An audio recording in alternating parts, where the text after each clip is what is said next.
next to the microphone will indicate the amount of time remaining for the speaker. The green light will be turned on when the speaker begins. Yellow light will come on with a soft bell ring when 1 minute is remaining.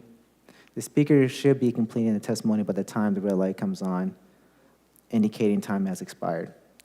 All in-person public testimony must be presented to the commission at the podium.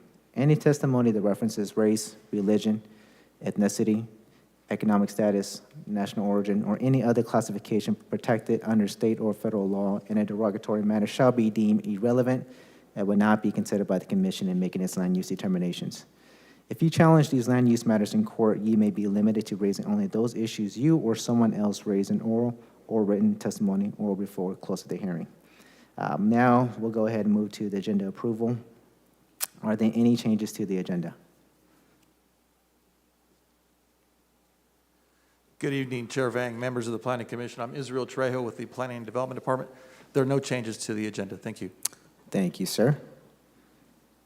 Do any commissioners have any changes to the agenda, or is there a motion to approve the agenda? So moved. Will. Let's go ahead and please take vote. Commissioner Fuentes? Yes. Commissioner Diaz? Yes. Commissioner Bray? Yes. Commissioner Wagner? Yes. Commissioner Carner? Yes. Commissioner Hardy? Yes. Chair Vang? Yes, motion passes. Next, we have the consent calendar. Do we have any motions to approve the consent calendar? And to approve. We have a motion? We don't have anything on consent tonight. Oh, my fault. Am I No reading the worries. wrong one? Okay, sorry about that. Not at, yeah, My apologies. no worries.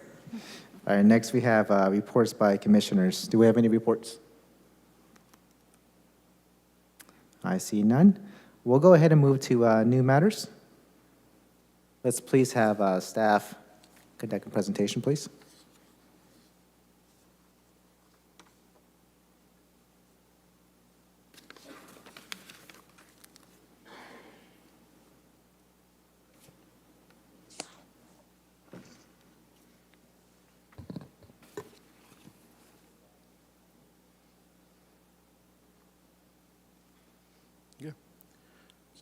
Good evening, Chair and Commissioners. My name is Rob Holt with the Planning and Development Department, and tonight staff brings forth consideration of conditional use permit number P22-01549 and the related environmental finding.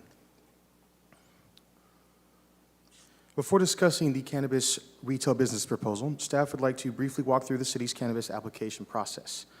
And also, Jennifer Ruiz with the Office of Cannabis Oversight is available tonight here in council chambers for any questions related to the commercial cannabis business permit process, otherwise known as the CCB process. All commercial cannabis businesses, both retail and non-retail, are required to obtain a commercial cannabis business through the Office of Cannabis Oversight within the city manager's office. Obtaining a CCB requires multiple phases that lead to a preliminary approval of the CCB. Phase 1 of the CCB is the determination of eligibility, which is the applicant submitting a complete application consisting of 7 different components, including a business plan, social policy plan, security plan, etc., along with other submittal requirements such as demographics of the company, background checks, etc. Phase 2 of the CCB is the criteria evaluation and initial ranking, which is an evaluation of the complete application submitted in Phase 1 and scoring them based on an established scoring procedure and ranking them based on those scoring results. Phase 3 are interviews and second ranking, which are interviews of those that were ranked top 5 from the scoring in Phase 2 for each council district and given a Phase 3 score, which was combined within Phase 2 for a final score.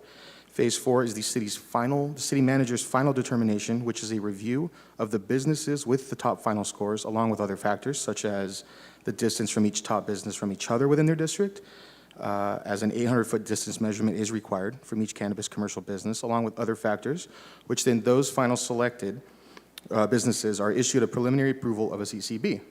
Following the city manager's final determination is the appeals process, which allows the council members to appeal any of the selected commercial cannabis businesses that received a preliminary approval. Once the commercial cannabis business makes it through the appeals process, they are required to obtain a conditional use permit with the Planning and Development Department. And that is what staff is here to discuss today, which is the cannabis CUP. It should be noted that there are 3 cannabis retail businesses allowed per council district in the city of Fresno. The purpose for this project being heard by the Planning Commission tonight is that there are conditions of zoning applicable to the entirety of the commercial shopping center where the cannabis retail business is proposed. And that would be under rezone application number R9321, which included ordinance bill number 9350. The two conditions of zoning applicable to tonight are, one, the site plan review or conditional use permit for the project area, thus the shopping center, shall be subject to a public hearing before the Planning Commission, which is why we're here tonight. This is a conditional use permit, so that would apply.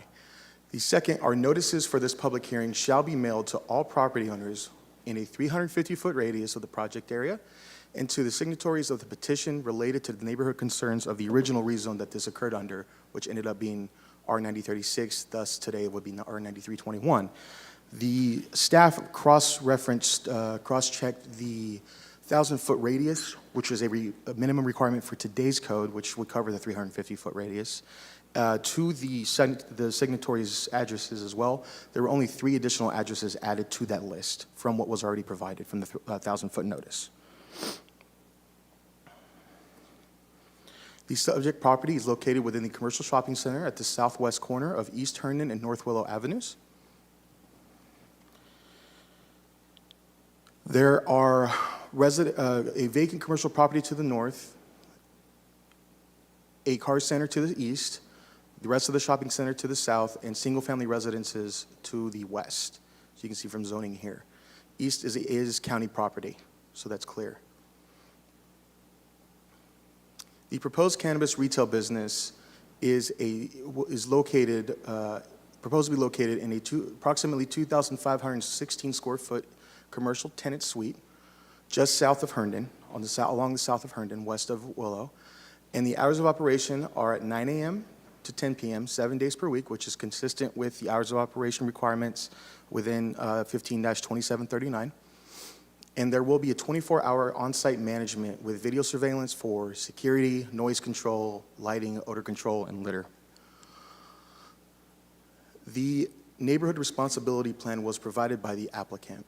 And the neighborhood responsibility plan identifies that they hosted a virtual open house, providing availability of all nearby residences and businesses to attend.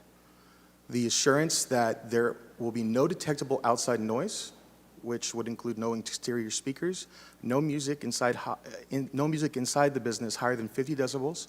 The windows and doors will be closed at all times. There will be soundproofing installation on the interior. No large crowd events allowed, and security check, a constant security check from their security personnel to ensure that there is no excessive noise coming from outside of the business or within. There was an assurance of no excessive lighting, which included no interior illumination outside of business hours and shielded lighting. The assurance of odor control, which included the installation of a carbon air filter purifier, a negative air pressure system, and prepackaged cannabis goods. And there's a comprehensive complaint resolution procedure for responses to noise, light, odor, litter, and traffic issues. The purpose for that, for the neighborhood responsibility plan, is so that their operating characteristics of the business are not detrimental to the public health, safety, convenience, or welfare of persons residing, working, or in the vicinity of the area. So on November 2nd, 2022, staff sent a notice of intent to take action to all property owners within 1,000 feet of the subject property. And staff received 2 emails in opposition of that project. One of those emails included an attached letter that was copied and provided 6 signatures.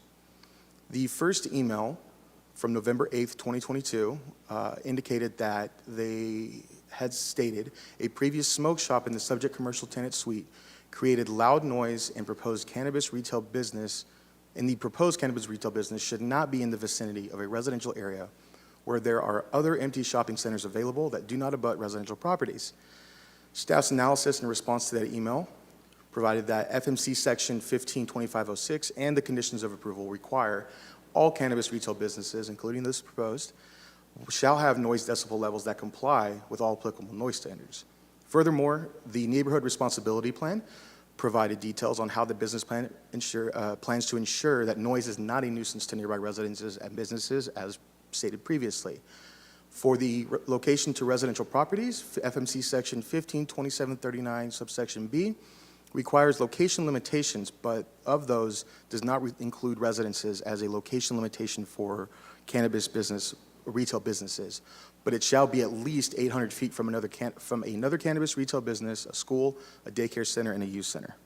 Again, not a residence. The letter that was provided in the other email from November 14th, 2022, indicated that there were researchers at University of Colorado Denver conducted a study reporting that neighborhoods with one or more medical recreational dispensaries saw increased crime rates higher than in neighborhoods without any commercial marijuana activity.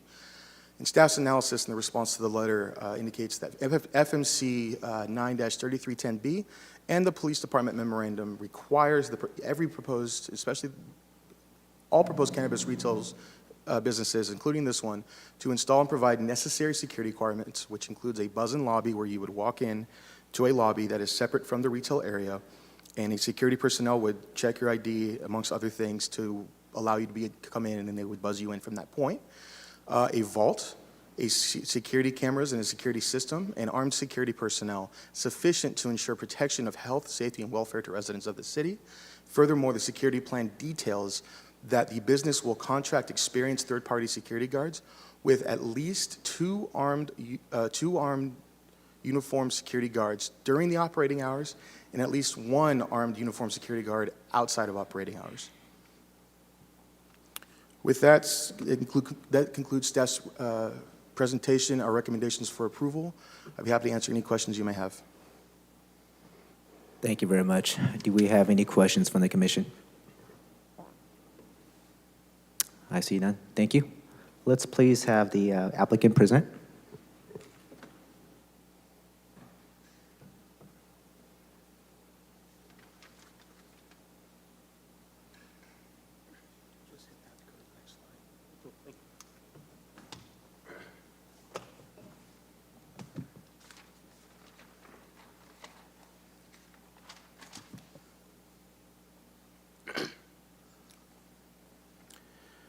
Thank you, Rob, for the presentation, and good evening, Planning Commissioners. Thank you for your time. My name is Cyrus Pai. I'm Director of Development for Shrine Group. We're the holding company and the company behind Authentic Fresno Willow LLC, the applicant here today. Excuse me, sir. Do you mind if you lower your microphone a little bit? There. Is that better? Oh, cool. Sweet. Thank you. Okay. Appreciate it. Cool. Cool. Next slide, please. Cool. So a little bit about Shrine Group. We're Southern California based, but we have operations throughout the state. We're fully vertically integrated. That means we do every vertical from cultivation, manufacturing, distribution, but we have a very strong focus on retail. We operate retail in very dense environments such as Union Square, downtown LA, to more suburban areas such as Modesto, Marina, and so on. So we have about 25 stores open in California right now. We just went operational in Michigan, and we're very excited and humbled about the opportunity to open our stores in Fresno. Next slide.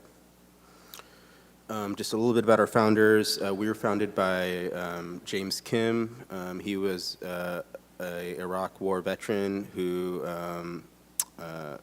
suffered from PTSD. He found the healing power in cannabis and went all in, founded Stizzy, and Stizzy has grown to a pretty large following based on, just the passion that he brings to the table. Our president, Tak Sato, he oversees legal compliance and expansion, leverages his background as an attorney we're in a very regulated industry, and it helps to have that legal background. Next slide. We take a strong, we're very, how to put this, very proud to offer very strong benefits to all our employees. We're actually one of the first cannabis employers to sign a global collective bargaining agreement with UFCW. So that means all our employees are eligible for benefits, livable wages, a pension fund, and medical and dental. We anticipate about 25 to 30 jobs out of the store, and we treat our employees very well. Next slide. So yeah, and Rob covered, a little bit of this, but just to reiterate some of the bullet points here, we applied for a commercial cannabis business permit in 2020. City manager preliminary approved our business permit in September 2021. We went through the project review committee in July, answered their questions, and received their approval.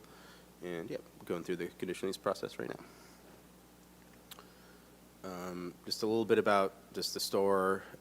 We're taking 2 suites there. There was a previous hair salon. And there, the tenants were opting to retire, so the landlord bought them out. We're next to the burrito restaurant, the Hawaiian barbecue restaurant, and on the other side there's the smoke shop and the soccer shop. We're not making any structural additions or changes to the building. We're just doing signage, and we're sharing vehicular and pedestrian access with the furniture store next door, and also the Walmart parcel. Just a rendering, just signage improvements only, just to staying consistent with the existing shopping center.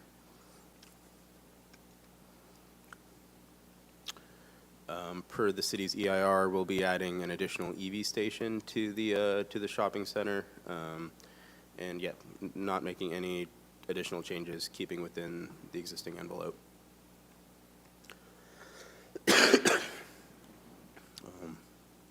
Here's just a little traffic flow diagram. We don't have any traffic flow coming off Henderson. There's just a retaining wall there, or just no traffic ins or out. So traffic will be flowing out of Willow.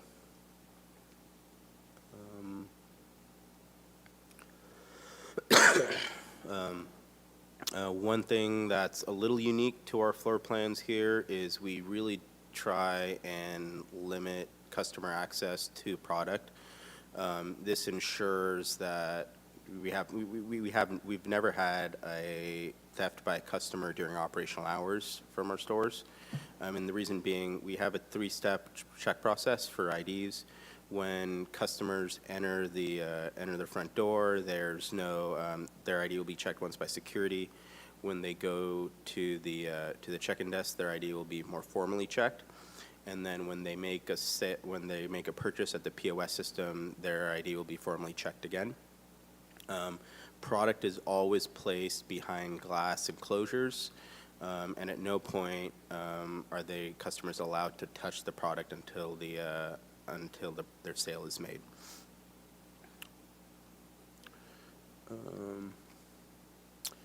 Here, just we take great pride in the quality products that we build.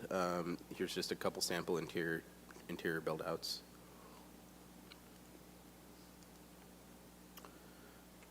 We do have a pretty robust security system and plan in place. 24/7 security will always be on site. Our security is also augmented off-site by CCTV monitoring. We have thousands of SOPs that the security guards are trained in close relationship with our on-site staff. I spent some time talking with Detective Freeman from Fresno Police Department about just issues that he may see, or and he's actually pretty excited about it. I think there's been some complaints in the neighborhood for some other uses, and we're looking forward to building a close relationship with them. Yeah.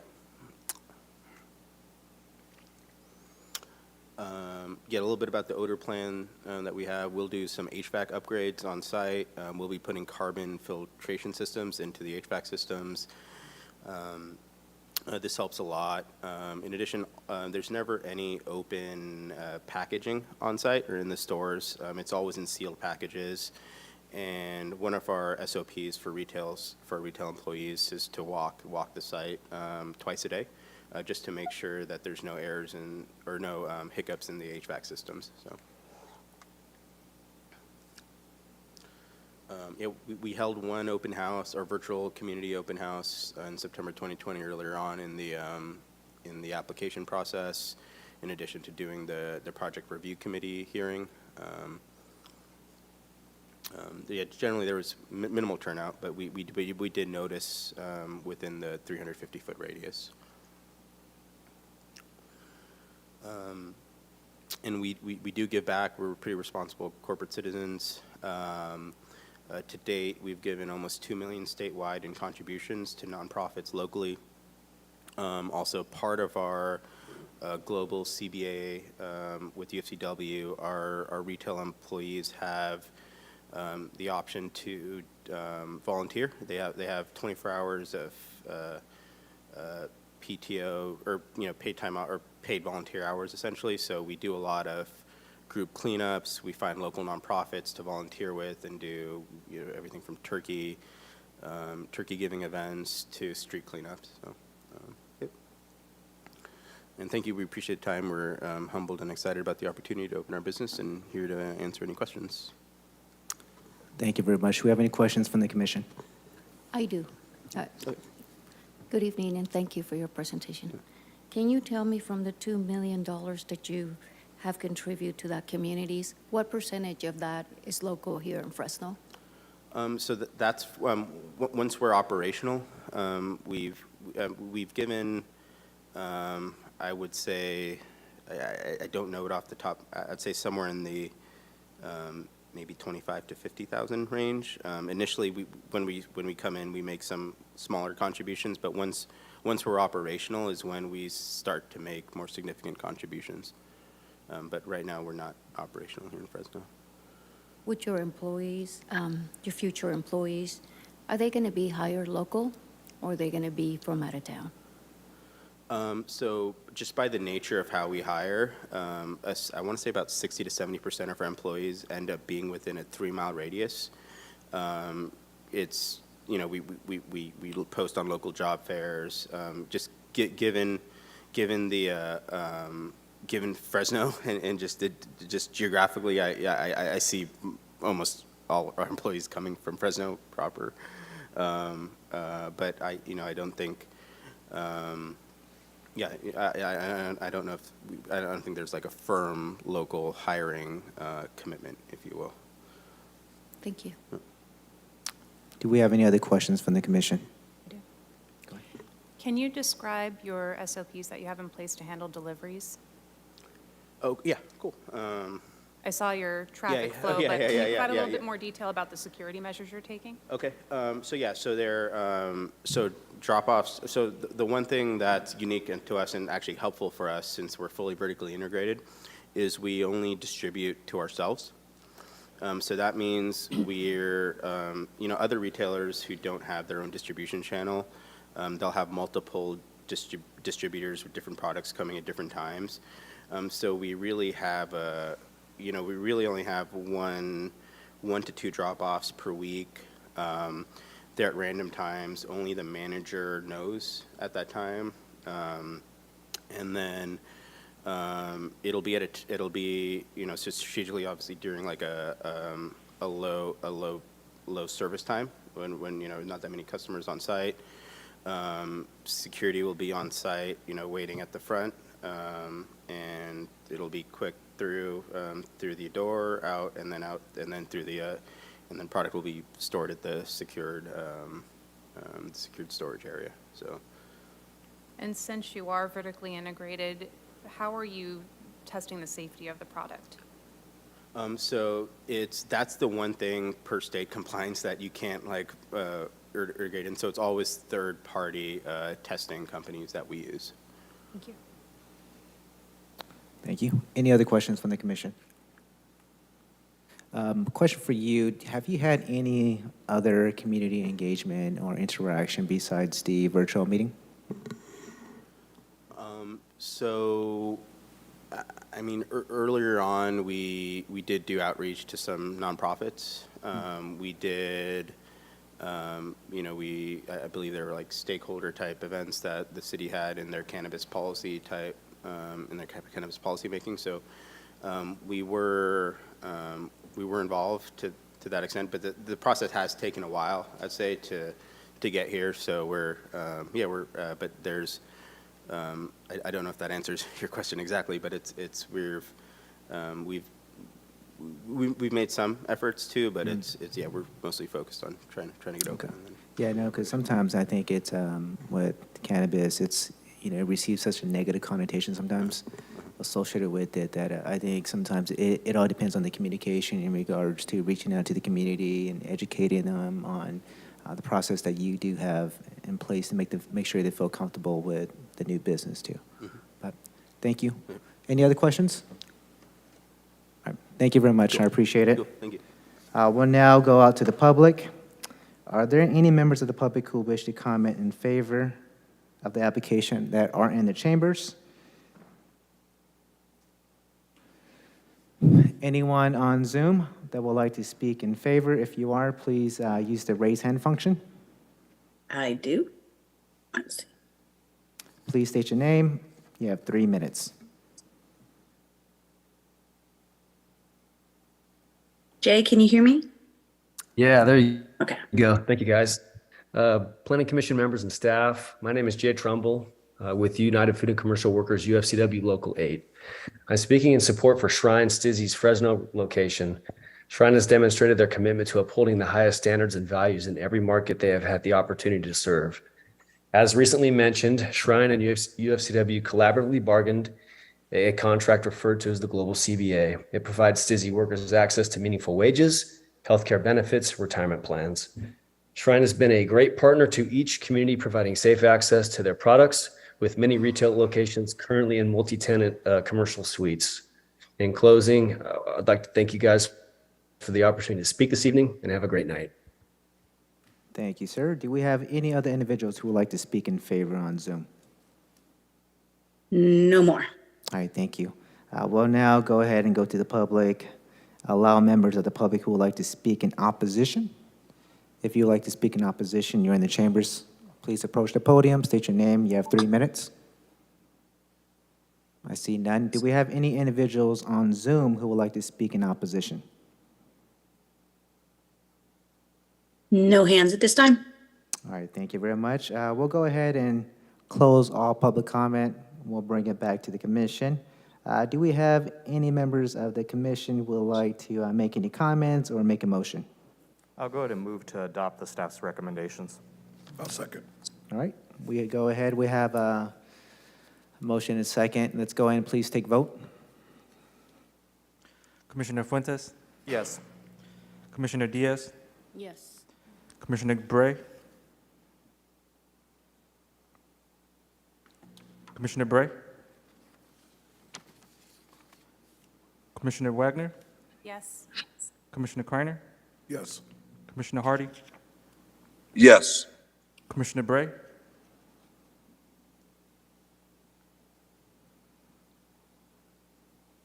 Commissioner Bray, Yes, I was unable to unmute, but I Chair Vang. Yes, motion passes. We'll go ahead and move on to the next item. This is item ID 2347. This is for the consideration of CUP number P21013885. Let's have staff present.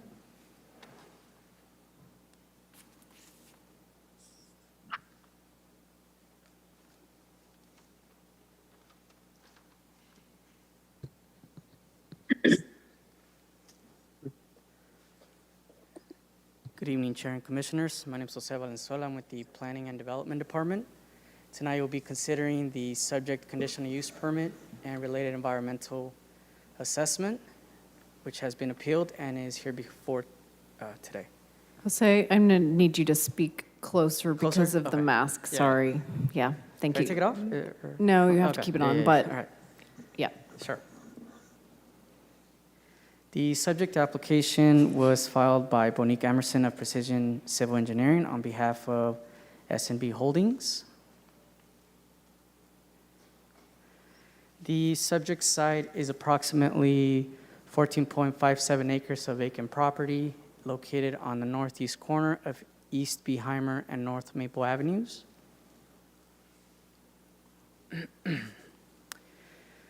The plan land use and zoning map designate the subject property as community commercial and is substantially surrounded by single-family residences and some community commercial to the west, across the street from North Maple Avenue.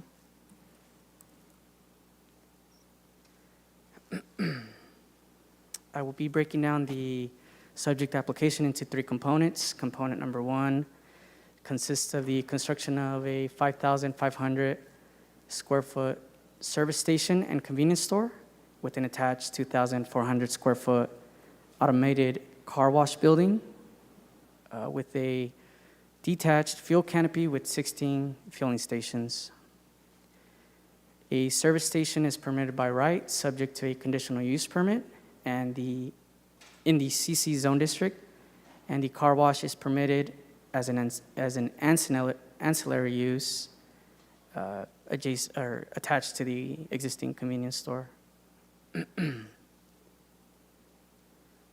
Component number 2 consists of the construction of a 6,900 square foot commercial retail shell building and a 2,695 square foot fast food restaurant with a drive-through. General retail and restaurant without alcohol sales are permitted in the CC zone district by right. The drive-through facilities are permitted subject to a conditional use permit.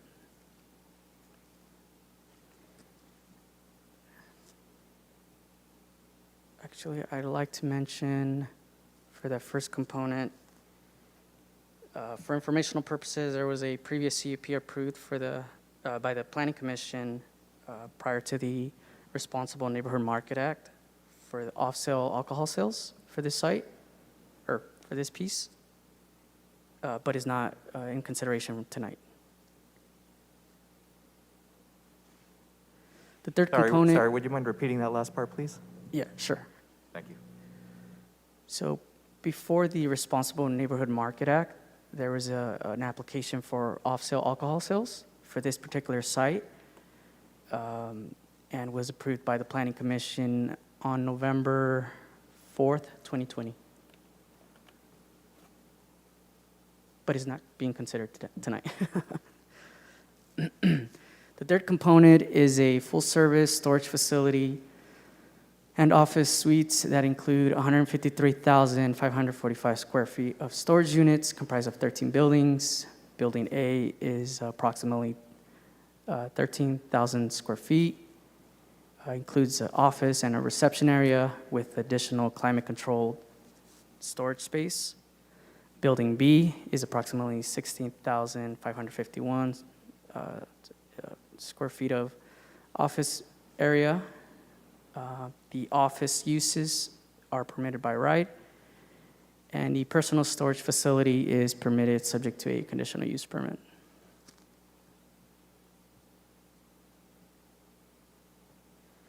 On and off-site improvements consist of new landscaping, drive approaches, a perimeter wall, tree wells, new lighting, curb, gutter, sidewalks.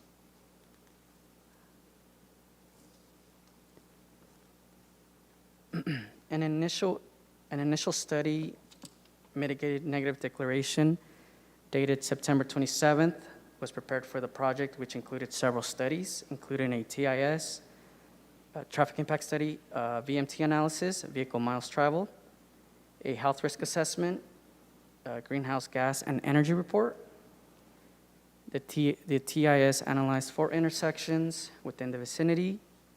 The Public Works Department reviewed potential traffic impacts for the project and determined that streets adjacent to and near the site can accommodate the quantity and kind of traffic generated by the proposed uses, subject to city standards for street improvements and subject to conditions determined by the city engineer. The VMT analysis indicated that the project is within the city of Fresno's VMT thresholds and conclude that there are no impacts to VMT associated with the project. The air quality analysis and health risk assessment revealed that the project will not result in regional or localized criterion pollutants to be beyond the air district's thresholds of significance. The EA was published on September 27, 2021, and no formal comments have been received to date. On public input and noticing, on August 16, 2021, the Council District 6 Project Review Committee voted to recommend approval. September 27, 2021, the environmental, again, was published for a 20-day public comment period. October 20th, 2021, a notice of intent to take action was mailed to surrounding property owners within 1,000 feet of the site. 3 letters in opposition were received. On December 24th, 2021, the project was approved. In January 3rd, 2022, a notice of action was mailed to the applicant and any individual who previously requested to be notified. January 18th, appeal was received by a resident. January 27th, 2022, the applicant and appellant agreed to postpone the appeal hearing for a later date. On December 23rd, 2022, a notice of public hearing was mailed to property owners within 1,000 feet for this hearing. 1 letter of support was received and attached as supplemental exhibit Q in your staff report, and 2 letters of opposition were received and are also within your staff report.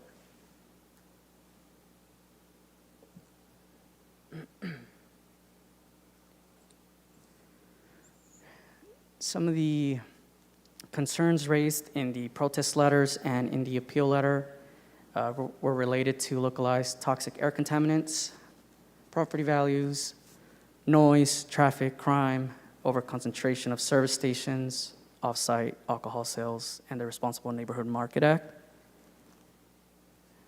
As stated previously, the EA found no significant impacts related to noise, traffic, and air quality. However, some project-specific mitigation measures were incorporated into the project and are also listed within the EA and your staff report. In terms of crime, the Fresno Police Department was provided the opportunity to provide comment. However, they had no issues with the proposed development. In terms of concentration of service stations, the municipal code does have a limitation of 2 service stations per 1 intersection, but does not further limit concentration of service stations.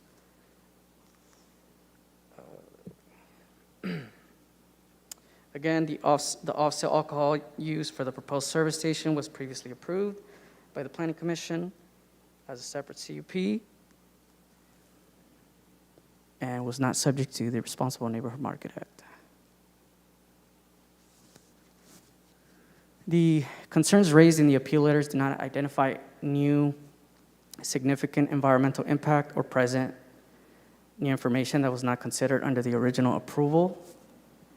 The project was examined with respect to the consistency with the Fresno Municipal Code, the goals and policies of the Fresno General Plan and the Woodward Park Community Plan, compatibility with the surrounding uses, avoidance or mitigation of potential significant adverse environmental impacts, the required findings for a conditional use permit. Upon consideration of this evaluation, it can be concluded that the proposed conditional use permit is appropriate for the subject property. Staff's recommendation is to approve the environmental assessment, deny the appeal, and uphold the action of the Planning and Development Director, and approve the subject conditional use permit subject to the conditions of approval dated December 24, 2021. This concludes staff's presentation and is available for questions. Thank you. Question, I didn't, throughout the whole presentation, there was no mention of any public communications with the public. With the project being the way it is, it's not required by code, correct? To have any kind of public input or any kind of public meetings? Not prior to submittal, correct. Okay. Thank you. Any questions from the commission? Just one. So nearly a year went by from when the appeal hearing was postponed. What was the purpose of that postponement, and were there any meetings conducted between the applicant and the appellant? My understanding was to conduct some outreach to the neighborhood. I don't know if, I can't answer that if that was conducted or not. Okay, I could I'll ask the refer to applicant as the well. applicant. Great, thank you. Do we have any other questions from the commission? I see none. Thank you. Let's please have the applicant present.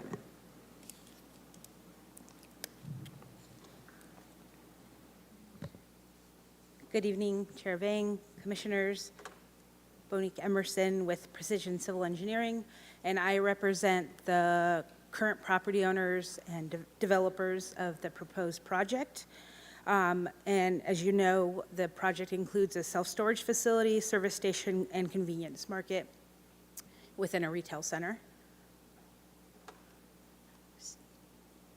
So I'm going to try and go through this without sort of being repetitive with Jose's presentation, but I just want to make a few points.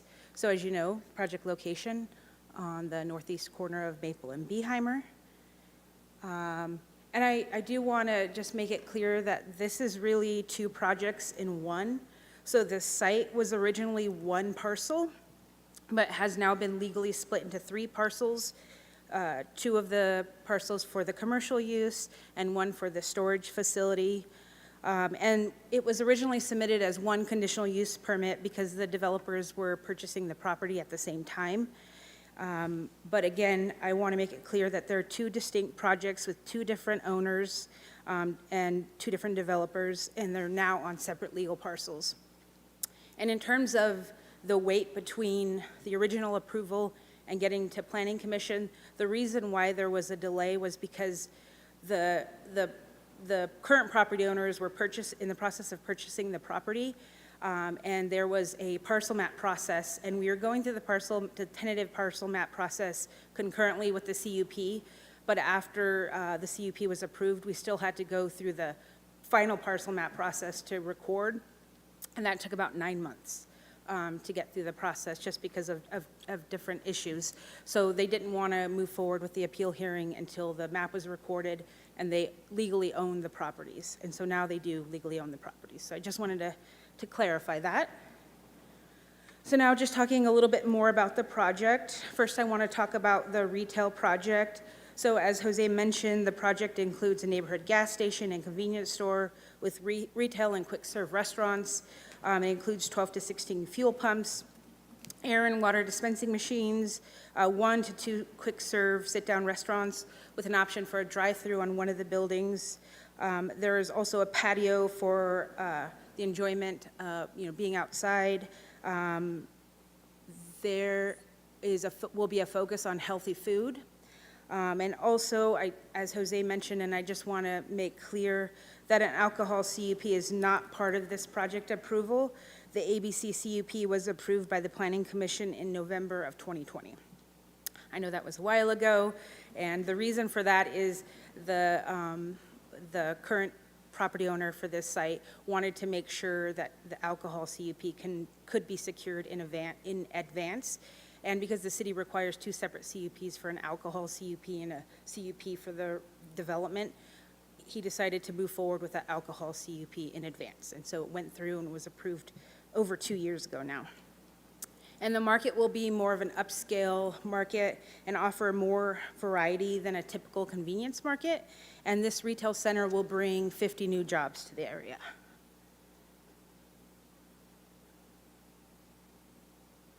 So next, I want to touch on the self-storage project. Even though the appellant's concerns are not related to this facility, I just wanted to provide a little bit of an overview. The project developer here is Master Storage 365, and they have facilities currently in the city of Madera. If you drive on the 99, you can see their facility as you're entering Madera. They really offer a great product that includes a state-of-the-art facility with keyless entry system that you can enter using your smartphone. They have high-tech security and lighting throughout. And their project will include general storage, climate-controlled storage, RV storage, mailboxes, and office suites.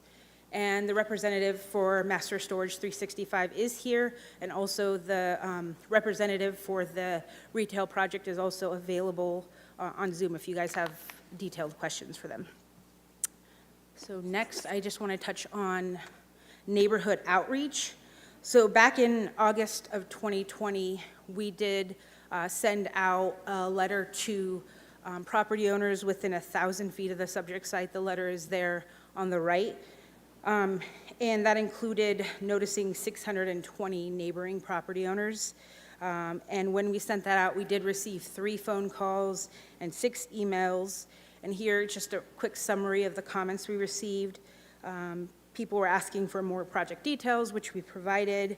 They wanted to make sure there was a buffer between the homes, which there is on the retail component. And they had some concerns generally, but no concerns raised about the gas station specifically. And most of the concerns we just talked through over the phone. On the right there, on the bottom, is just a quote from one of the emails that we received, which said, "Looking forward to the new complex. Early suggestion, if I may, with no idea what level of input you guys have for such a request, please bring a 76 or Chevron." And so they just said they were excited and signed excited neighbor. So again, we didn't receive any strong opposition to the project when we sent out this letter back in August of 2020. I also want to just emphasize that the project has been reviewed by the District 6 Project Review Committee twice, once for the alcohol CUP back in 2020, and once for this CUP in August of 2021. And the project was unanimously approved both times by the committee. So next, I'm just going to touch on the specifics of the appellant's concerns. I do also want to mention that we have a representative from Stantec available on Zoom to answer any specific questions you might have about the health risk assessment. So I'm just going to touch on the high-level points. I know Jose already discussed some of this, but there was a health risk analysis for the site, and it looked at both construction and operation. And it was determined that the project would not result in a health risk, and there was dispersion modeling that was prepared to assess the health risks from construction and operation. And the air district has a threshold of significance of 20 parts per million for toxic air contaminants. And the study found that the mitigated scenario does not exceed the air district's adopted threshold. So we know that the appellant had concerns about benzene. This is part of that analysis. So it was concluded that with mitigation, the project would be below the significance thresholds. Therefore, the residences would not be exposed to substantial pollution concentration, and that's per the environmental assessment document. And here's a table that just kind of shows that analysis. It shows the 70-year exposure, and the third row there shows the threshold of significance. And as you can see, the project does not exceed the thresholds of significance. So next, the appellant had concerns about the negative impacts of gas stations on residential property values. So again, there's no evidence that this type of use would reduce property values, and in fact, the proposed project is proposing and required to provide public infrastructure for the project, as Jose mentioned, including sidewalks, lighting, and a bus bay. So the third concern raised was related to crime and alcohol, and as Jose mentioned, the Fresno Police Department did weigh in on this project and provided conditions of approval, which are being incorporated into the project, which include lighting and security cameras throughout the project area. And again, just to reiterate, the alcohol use was reviewed and approved under a separate conditional use permit and is not being considered. The fourth item is the overconcentration of gas stations. And again, Jose mentioned this before, that the Fresno Municipal Code only stipulates that no more than 2 service stations may be located on the corners of the same intersection, so this proposed project would not exceed that allowance. And again, after having that meeting, sending out the letters in August of 2020, we didn't get any opposition to the proposed gas station. And here's a map that shows the existing service stations in the area. As you can see, there's a pretty big area shown on this map, and there really isn't an overconcentration.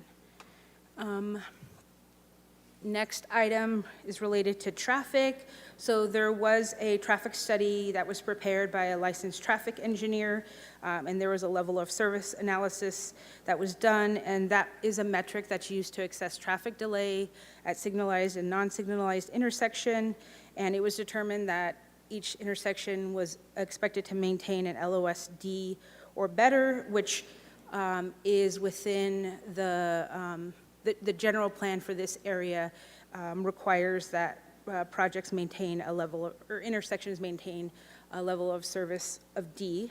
And it listed there are the intersections that were analyzed in this traffic study. And this is just a table that comes from the traffic study that just breaks down the level of service at the intersections. As you can see, when you look at existing plus project and even existing plus cumulative, the project is still well under that LOSD threshold. So this is just a map showing the intersections that were studied as part of this traffic study.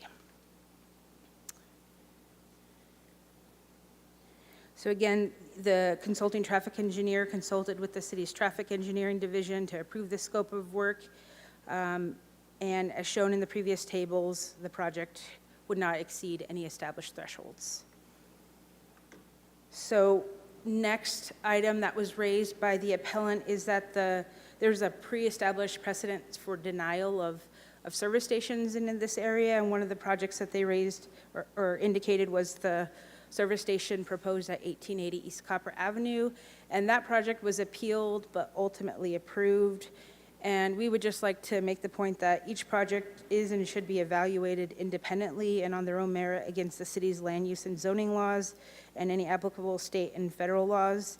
And this project was evaluated by staff, and the staff determined that it was in compliance with all code requirements and general plan policies. And another thing, just to point out that the prices of the gas station nearby tend to be a little bit higher because of the lack of service stations in the area, and that's one of the reasons why this service station is proposed at that corner, and there'll be a little bit more competition. Next item is related to the car wash as an ancillary use. The appellant contends that car washes are prohibited.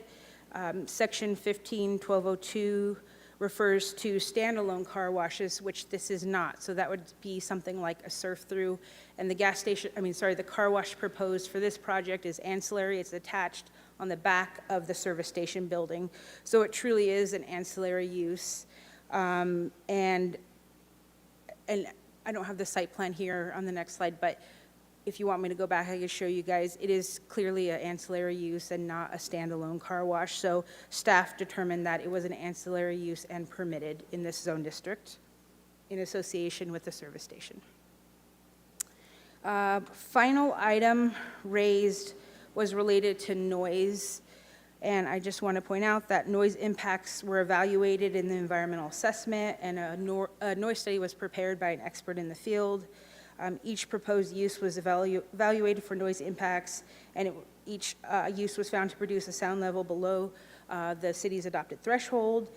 And the car wash hours have been limited as a mitigation measure to reduce potential noise impacts. Even though the car wash is pretty far away from the residential uses, the hours of operation will be capped so that it won't operate late into the night, just in the event that it could result in noise impacts. What would those hours be? I think it's 7 to 10, 7 a.m. to 10 p.m. Thanks, Kelsey. And let's see, finally, I just want to say that the proposed project is in compliance with various general plan goals and policies. I just have an example here, and just to reiterate, as indicated in the staff report, planning staff determined that they can make all findings to support the conditional use permit application. And with that concludes my presentation, I'm here to answer any questions if you have any, and as I mentioned before, the two developers are also in attendance along with the air quality consultant if you guys have questions. Thank All you. right. Thank you very much. Do we have questions from the commission? I have a question. You answered my question regarding the reason for the hearing postponement, but my other question was, have there been any meetings held or outreach done with the appellant or the community over the past year? So the developer of the retail center has reached out to the appellant, but has not received a response, and he is available, but it's my understanding that there was not a response received when he reached out. Commissioner Diaz? I saw in one of the appellant letters that there were comments regarding the future of gas vehicles in the state. And who knows what the future holds, but is there anything within the current plan for this parcel that would allow for a retrofit, should we continue down that path?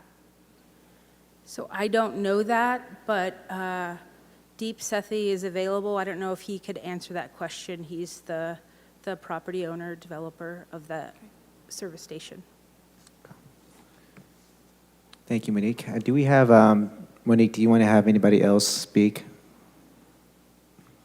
No, I think we're good. We're just here to answer questions if you have any. Okay. Commissioner Wagner, would you like Mr. Deep to address that? Yes, please. Okay. Janice, can we go ahead and have the individual, if you can, raise your hand and answer the question that Commissioner Wagner does have? Hi, guys. Can you hear me? This is Deep Sethi. Yes. Thank you. That's a great question. We wrote 12 to 16 MPDs for a reason. We've started putting in DC fast chargers. We just opened a station in Modesto and put in 2 fast chargers. We're local neighborhood markets, and the goal is to pivot and be ready when that does happen. We still believe that fuel has a 10, 20-year lifeline, but then we would pivot to retrofit to fast electric chargers or whatever new technology comes out in that time. Thank you. And then if I could speak just a couple more items. We're local to Fresno, been doing business here for 40 years. And the type of businesses we develop are, first-class businesses. Currently, we operate 2 in Fresno, the Hyatt Place next to Kaiser on Fresno and Herndon, which we built, and then also the Shell station on Ingram and Nees, which has been there for about 15 years. We've never had so much of a police citation or a ABC citation, and take a lot of pride in the city of Fresno, in our employees and staff and our developments. They're always first class, and we don't cut any corners. I understand people being nervous about corner liquor stores, and that's just not the type of business that we develop or operate. Awesome. Thank you so much. Do we have any other questions from the commission? I see none. Let's go ahead and move to the public. Do we have any individuals in the public who would like to speak in favor of the project? Please approach the podium. State your name. You have 3 minutes. And again, this is if you're in support of the project. Hello, my name is Christy Sasser, and I live in the neighborhood at Maple and Beheimer. My backyard actually backs up to the field. I hear a lot of complaints on the Nextdoor app, about this project, and I see a lot of the complaints coming from people whose backyards do not back up to it, people who are in a totally different neighborhood.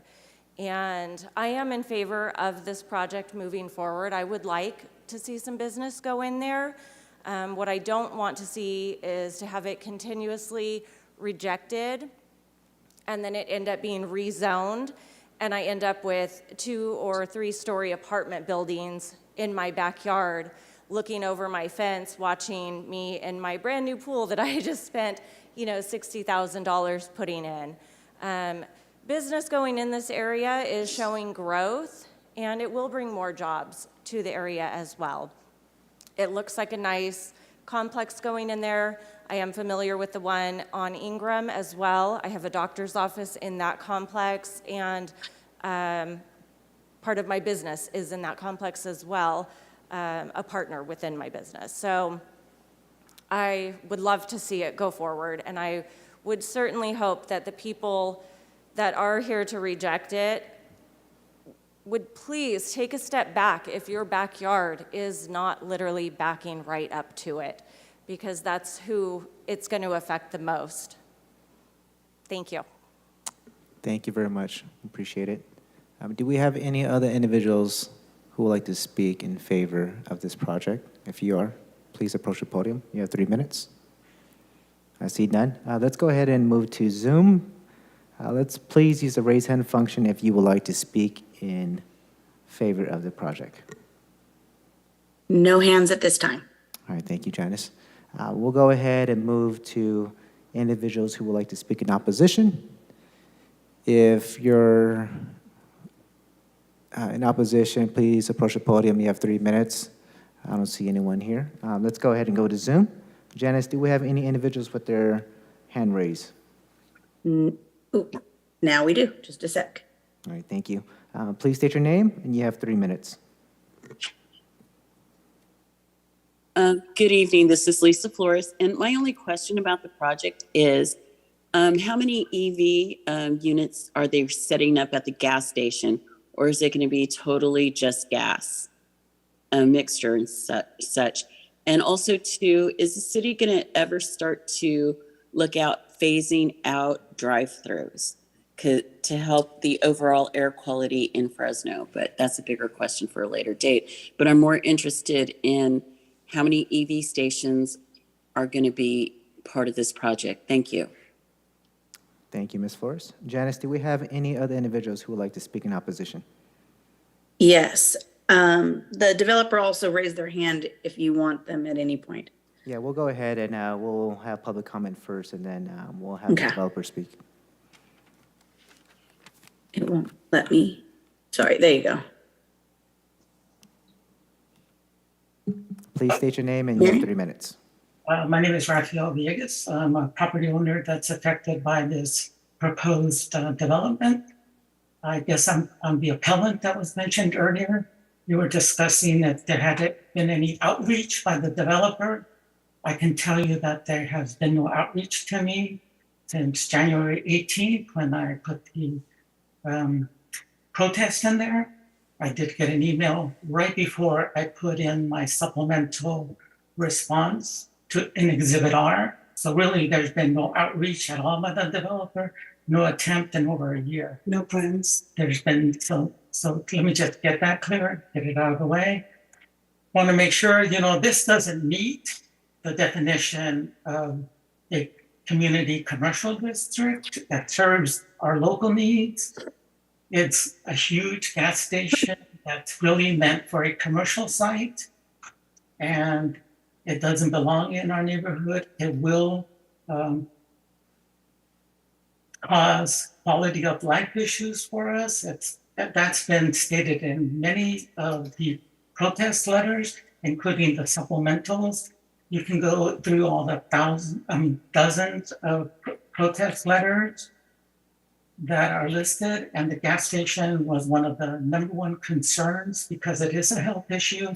There are new studies that are outlined in both all the submissions I have put in place that the benzene and other hazardous chemicals do affect, and it's beyond the 1,000 foot range. So you don't have to be right next to the gas station, but we would all be affected. There's a lot of research out there that says this is what's happened. There's also some research out there about what happens with children as they pass alcohol outlets, and there is an increase in crime. I listed all the studies that indicated that was the case, both in alcohol use, noise use, and so forth. There's also already a lot of traffic there.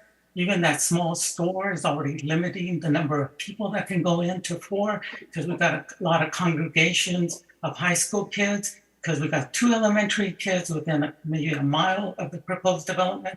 We have a high school, Clovis High School, that's there, and including a junior high school. So this is going to be a very, very impacted area. And once again, the alcohol will be a problem. The noise is going to be a problem. The lighting is going to be a problem. It's really basically going to destroy our quality of life in our neighborhood. And that's not the intent of the designation for the commercial property.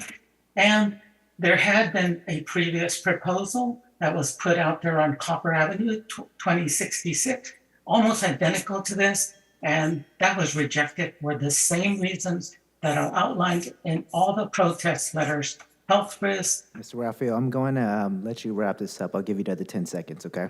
Okay, I will stop. Thank you. Don't have a clock on me. I appreciate your time and listening. Thank you, sir. I appreciate it. Do we have any other individuals who would like to speak in opposition, Janice? No additional hands at this time. All right, we're going to go ahead and close the public comments. I do want to, let's go ahead and, if we can allow Mr. Deep to address the issue in regards, well, the question from Ms. Flores regarding the EV chargers. Thanks, Commissioner Vang. We've been putting in, can you guys hear me? Yes. Oh, great, sorry. It's weird with when they let do the mute thing. We've been putting in EV chargers everywhere. With this new gas station, we're actually proposing 2 DC fast chargers, which are extremely expensive, but we do believe in the future of electric vehicles, you'd be able to fully charge your car in about less than 10 minutes, almost like filling up gas, and I think that's where the future is. So yes, we will be planning for it, and we're actually in talks of taking down a couple of the MPDs for gas and turning them into DC fast chargers. So yes, we will innovate and move with whatever the neighborhood needs. We will definitely be a local neighborhood market meeting the needs of all the neighbors in the area. Great, thank you so much. Monique, would you like to address the concern brought from Mr. Raphael in regards to the no outreach, and just reiterate the environmental assessment in regards to his concerns about traffic and crime? So I don't really have anything to add. Like I said, Deep did reach out via email to the appellant, and I went through all of the issues already with the environmental issues. If you guys have any other specific questions, like I said, the air quality consultant who could speak to the health risk assessment and toxic air contaminants should be on Zoom if you guys have any specific questions, since that seemed to be the primary concern from the appellant. Okay, thank you. Thank you. Well, can we go ahead and, Janice, can we allow the individual, if you can, please raise your hand?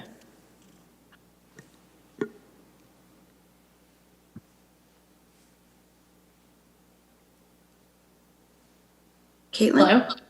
Yes. Hi, my name is Caitlin Heck. I'm an air quality specialist with Stantec. Hi, Caitlin. Are you able to address Mr. Raphael's concern in regards to any health issues caused by gas stations located nearby? Yes, so our analysis did include a health risk analysis that looked at both the construction of the project site as well as the long-term operational impacts from trucks visiting the site and from benzene emissions associated with gasoline stations. And our analysis found that the health risk was less than the air district's thresholds. All right, great. Do we have any questions from the commission? Ms. Caitlin, thank you. Appreciate your time. Thank you. We'll go ahead and close all the public comments. We'll bring it back to commission. Do we have any comments from the commission, or does any commissioner want to make any motion? I'll make a motion to approve as set forth in the agenda. Okay, we have a motion by Commissioner Wagner. Do we have a second? I'll second. I'll second. Okay, we'll go ahead and second, let's put down, we'll allow Commissioner Bray. Okay, is that okay? Ladies first. Okay. Let's go ahead and please take vote. Commissioner Fuentes, Yes. Commissioner Diaz, Yes. Commissioner Bray, Yes. Commissioner Wagner, Yes. Commissioner Kreiner, Yes. Commissioner Hardy, Yes. Chair Vang. Yes, motion passes. Thank you, everyone. And real quick, can I ask, could you repeat that motion? I didn't catch it when it was made. It was difficult to hear. Commissioner Wagner, did you want to repeat your motion? I made a motion to approve as proposed on the agenda, so to consider the negative declaration and deny the applicant's appeal. Perfect, thank you. Welcome. All right, next we have ID 2361. We're going to have a workshop on overview of cleaner and greener overlay district text amendment. Good evening. Gonna let staff pull up the presentation.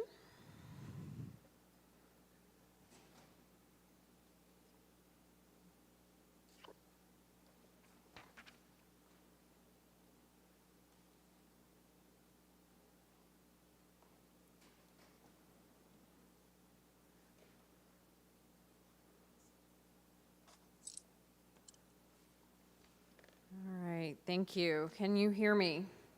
All good? Yes. Okay.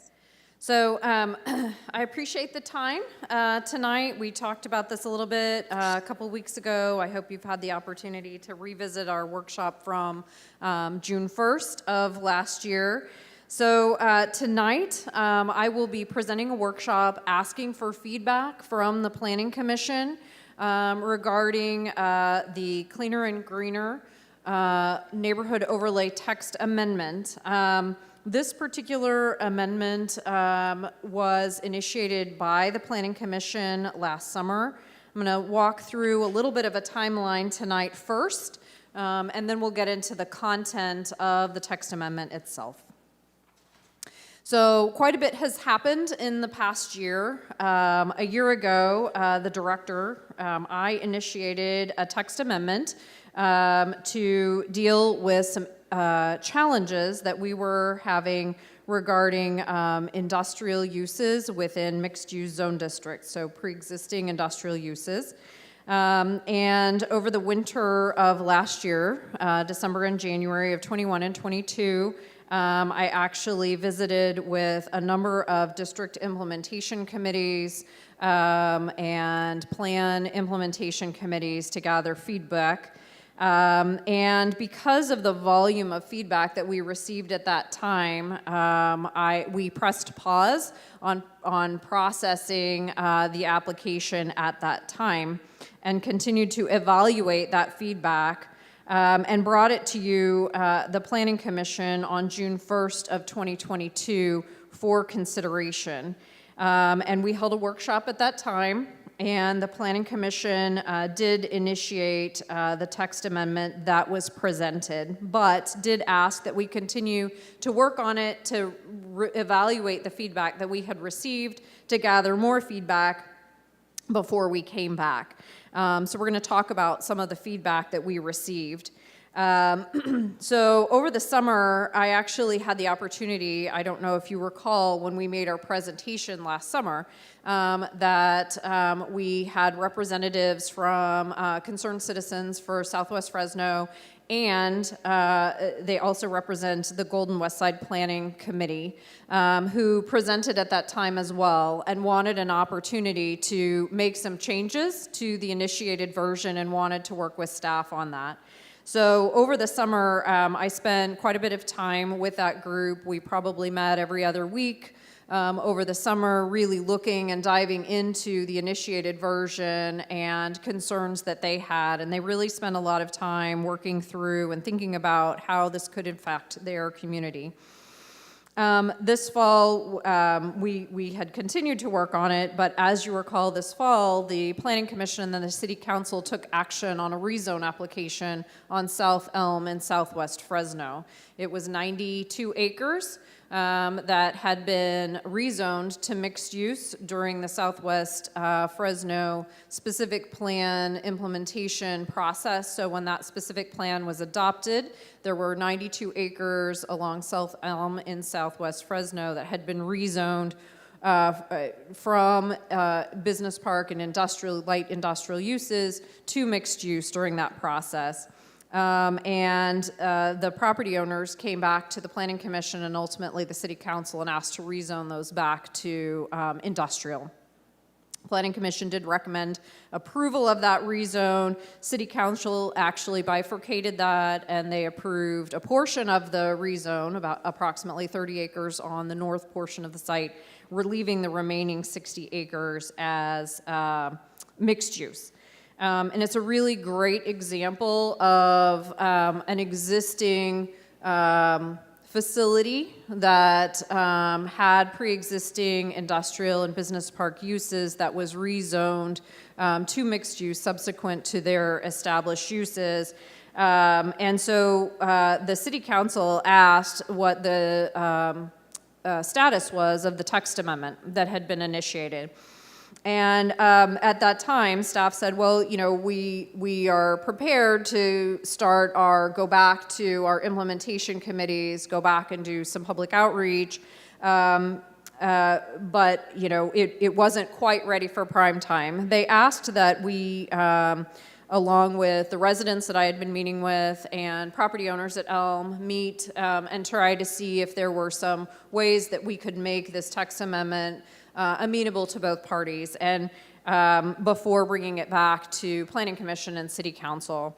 And at that time, I did comment that I did not think that we could reach a resolution that would make everyone happy, but we would certainly have conversations. So some of the feedback that you're going to see tonight is not just general public feedback, but is feedback from not only concerned citizens of Southwest Fresno, but also property owners of the South Elm Business Park. And while that is only one specific area in the entire city that this could potentially assist or impact, it is a really great example of why we have brought this forward and why we're asking for feedback.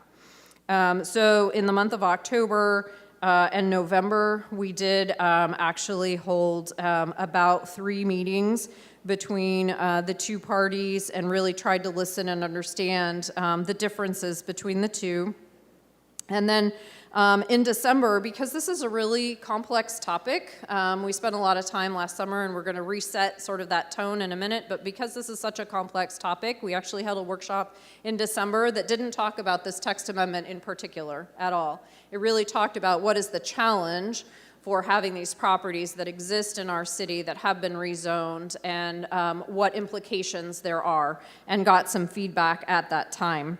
And then I did go back to a number of the implementation committees, was able to meet with districts 5, 2, and 6.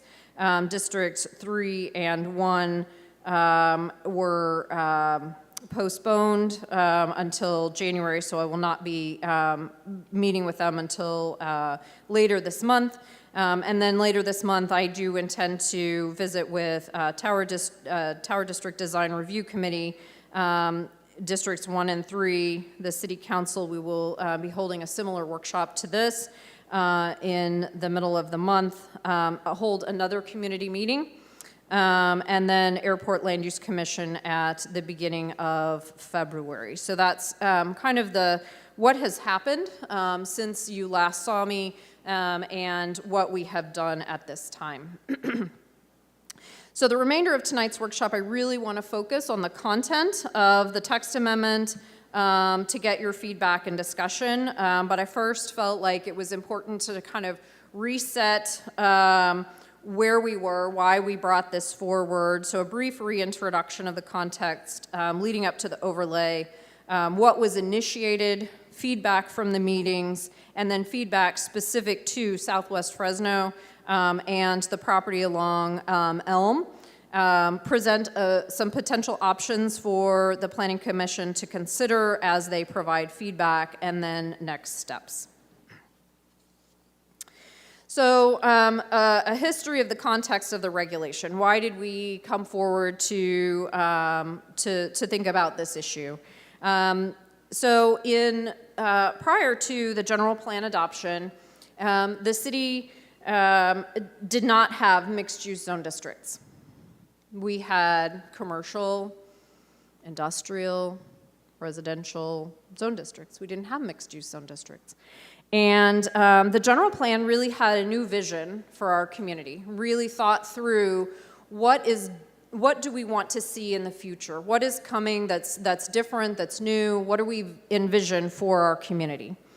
And so when we adopted the new general plan, we additionally rezoned property across the city to new districts. So in addition to our residential districts, our industrial districts, our commercial districts, public districts, we added mixed-use districts that we had not had previously.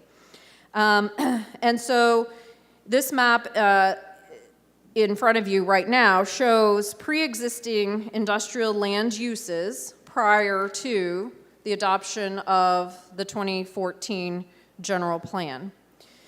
So the gray, sometimes it shows up a little differently on different monitors, but the gray that's outlined across the city, primarily along the highway corridors, 99, 180, 41, the original 41, which was Blackstone Avenue, around the airport, a number of pre-existing industrial land uses were here in the city of Fresno prior to the adoption of the general plan. With the adoption of the general plan and the Southwest Fresno specific plan, the city introduced new districts, mixed-use zone districts, and those are outlined here in various shades of purple.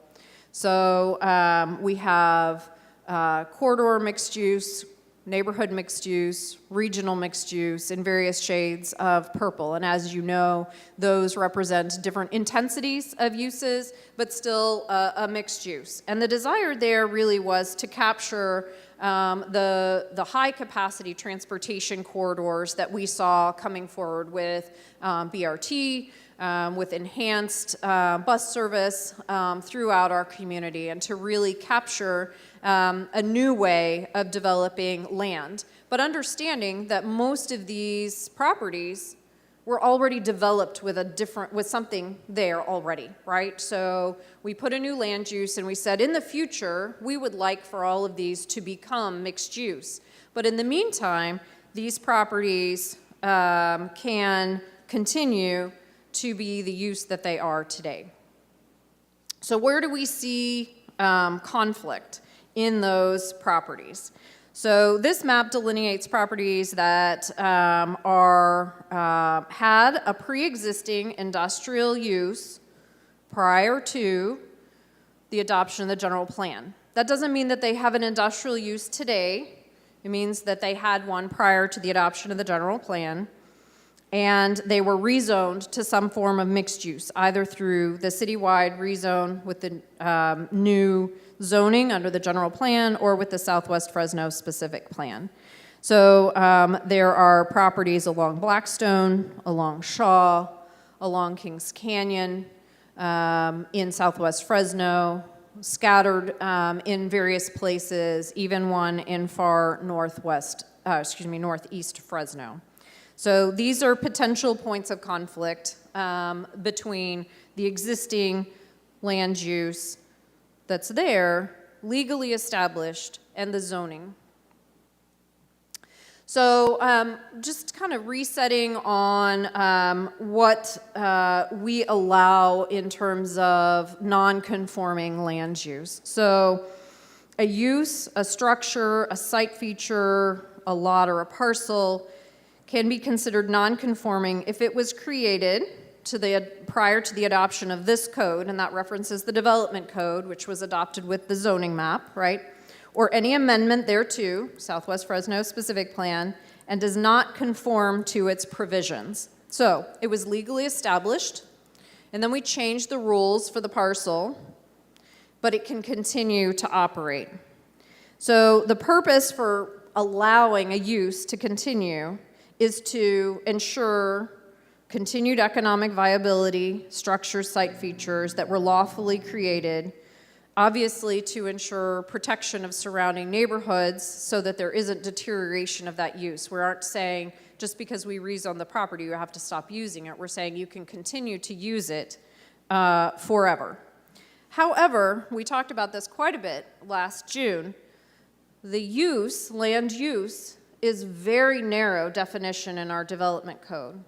A land use is very specific to an office, a medical office, personal services, a warehouse distribution, right? So it's very specific to a use. It's not the group, the larger retail, commercial, or industrial use category. So what are some of the challenges that are created by this narrow definition? Especially as it relates to mixed use overlaying on top of or rezoned on an industrial use.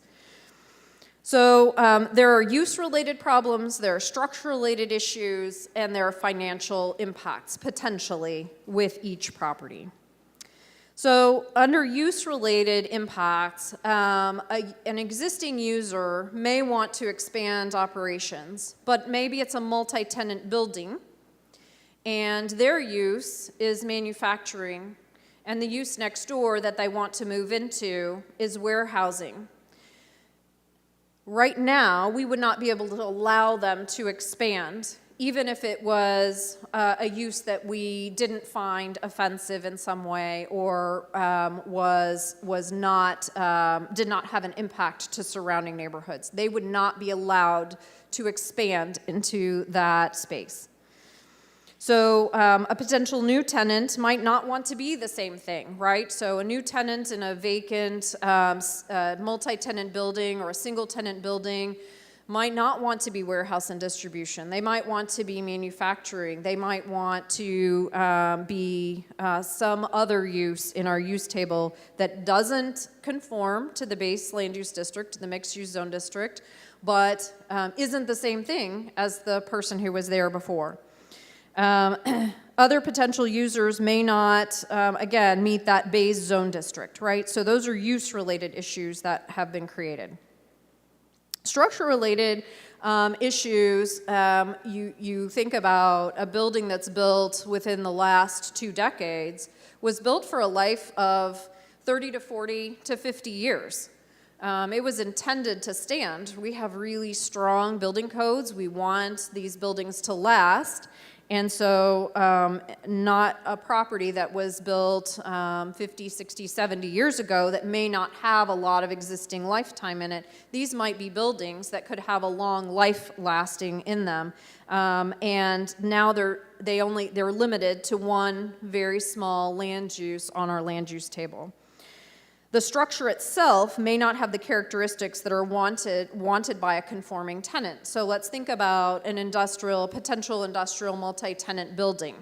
Probably doesn't have a lot of storefront windows that you would normally see, probably a setback from the street that in a mixed-use district you would have closer to the street. It may have high ceilings, sheer walls, may not be conducive to a mixed-use tenant that would want to relocate in that space. And the structure itself may not be able to be retrofitted to meet the current codes. So if it was built for a warehouse use, and now we're going to have some kind of public assembly use in it, they may not be able to retrofit that building to meet those requirements for the conforming use. So how does that impact potentially a property financially? The structure owner may not be able to access prime financing or financing at all to make improvements or to change the occupancy to the conforming use. The structure owner may not be able to access insurance to house a different kind of tenant. So an insurance company may say, I can insure a warehouse because this was built for a warehouse, but I can't insure an assembly type of use in this structure. So these are potential challenges that have been created. Doesn't happen everywhere, right? But these are potential concerns and impacts. So what happens when a building is limited to who it can attract to rent, to buy? It lowers the value of that property. So the tenant or the new owner might be willing to occupy, but they're not going to pay prime dollar for that property. The owners will have less revenue to maintain or improve buildings. Buildings could become vacant, and vacant buildings can attract unwanted attention, graffiti, vandalism, deterioration. So this was the challenge that was set before us as a city, and we're asking for your help in helping us identify a way, a path forward, the public to help us identify a path forward. I think at the end of the day, there's still this goal. We want to get to the vision of the general plan, but we need to find an interim mechanism to help properties continue to be maintained before we transition and the market can support the number of properties, as you saw on the map, that would be impacted. So on June 1st, 2022, the Planning Commission initiated a text amendment process. And at that time, we had a very rough outline of what we thought may be permitted uses, conditionally permitted uses, not permitted uses, would work in these districts if we did an overlay. And so these included a pretty broad range of permitted uses that are not currently permitted in a mixed-use zone district, including trade schools, veterinary services, auto sales and services, construction and material yards, manufacturing, industrial, research and development, warehousing, communications, truck terminals, light fleet-based services, which I want to point out, it's somewhat misleading, but it really is like a taxi service, a fleet-based service, and utilities, major and minor. We had proposed as potentially permitted uses. As conditionally permitted uses, we had proposed recycling centers, including processing facilities and waste transfer facilities. And then we had outlined a number of uses that were proposed not to be permitted, including emergency shelters, adult-oriented businesses, which typically are designated in industrial areas only, towing and impound, intensive industrial, airports and heliports, agricultural types of industries, and cannabis, et cetera. So when we proposed this, we had certain standards that we had recommended, and the Planning Commission said, let's get some feedback on this. And the first was that this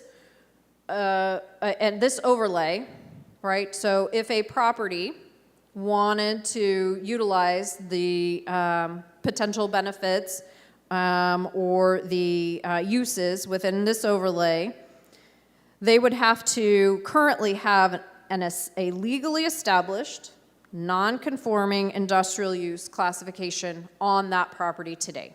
So if they've already converted to a bounce house place or a coffee shop, they would not be allowed to utilize or to apply for an overlay under this scenario, right? So it would not allow expansion of areas or retrofitting.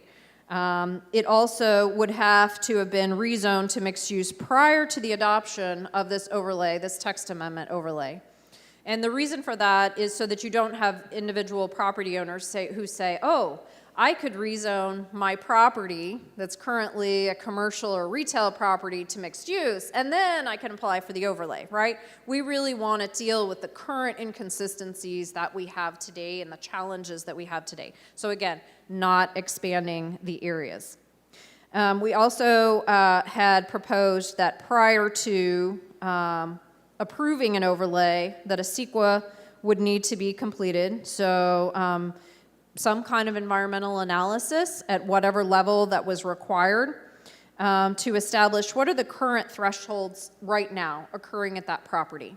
And the items that were identified at the time in the initiated version included water use, energy use, traffic counts, noise reduction, odor generation, PM 2.5, and nanoparticles, and light spill. Those were outlined in that initiated version, and said you have to find out what you're producing today, and as that would be the cap of whatever new uses were allowed on that property in the future. Any application, again, would follow a rezone process. So we said last summer, this is like adding a menu item to the menu. We're just creating a recipe. We're putting it on the menu. People may or may not order this item, right? They may or may not choose to put this onto their property.